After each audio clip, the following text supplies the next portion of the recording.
The old station wagon rumbled down the highway, filled with laughter and the anticipation of a weekend getaway. Sarah, the self-proclaimed navigator, traced her finger across the map. Luke, the driver, hummed along to the radio, occasionally glancing at the rearview mirror. In the back, Michael and Emily were engrossed in a spirited card game, their competitive banter adding to the lively atmosphere. Are we there yet? Almost, if by almost you mean another 100 miles. You two are like squabbling squirrels, always at it. The sun was high in the sky as they left the highway and turned onto a smaller, winding road. The scenery shifted from flat plains to dense woodland, the trees forming a verdant tunnel around them. Sarah put away the map, content to enjoy the ride. The road narrowed further, the asphalt crumbling at the edges, the woods pressed in closer, sunlight barely penetrating the thick canopy. Luke slowed down, navigating the potholes with care. Are you sure this is the right way, Sarah? Sarah frowned, consulting the map once more. It should be. But this isn't marked on here. Maybe we missed a turn. They continued for another mile, the silence now broken only by the crunch of gravel under the tires. Emily shivered. It's getting cold. A rusty sign, half hidden by overgrown weeds, materialized at the roadside. Luke slammed on the brakes, bringing the car to a stop. Silent Pines, 5 miles, it read. A strange sense of curiosity warred with their growing unease. Silent Pines, never heard of it. Should we turn back? Just a quick look.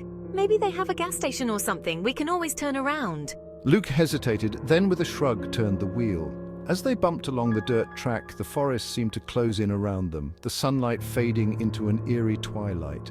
The trees thinned and they emerged into a clearing. Before them lay Silent Pines, or at least what was left of it. Weathered wooden houses stood silent, windows boarded up like vacant eyes. The silence was absolute, broken only by the whisper of wind through the trees. An oppressive silence hung over the deserted town as if the very air were holding its breath.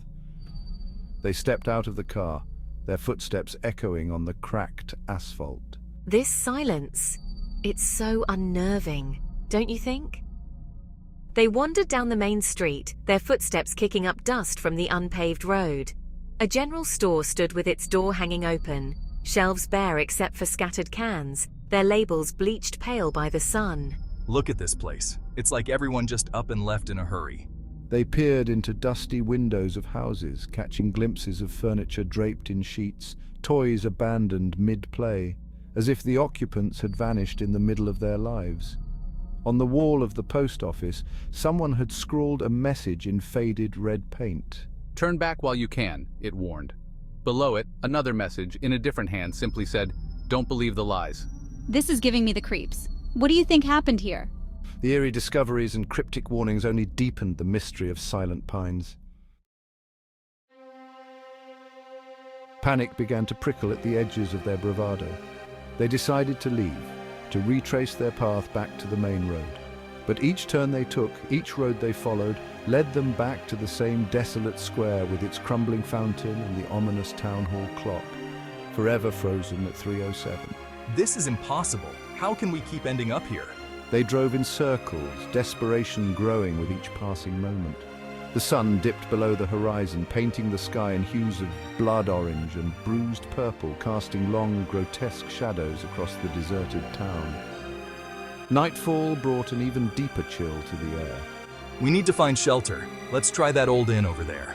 Exhausted and frightened, they decided to seek shelter in the old inn that stood at the edge of town.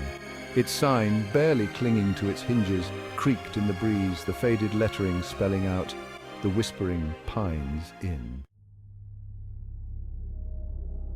The inn's interior was dark and musty, smelling of decay and forgotten memories. Dust-covered furniture crowded the lobby, and cobwebs draped from the ceiling like macabre decorations. They found a room at the back, its door hanging precariously from one hinge. Inside, 4 beds stood against the walls, their mattresses grey with age.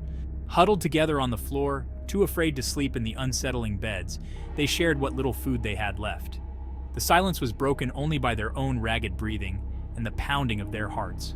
Suddenly, a loud bang echoed through the inn. The door to their room slammed shut with a finality that made them jump. Silence descended once more, heavier, more oppressive than before. Then from the corner of the room, a whisper, barely audible but chillingly clear, reached their ears. "You should never have come here." The chilling whisper in the dark sent shivers down their spines as they realized the true horror of their situation.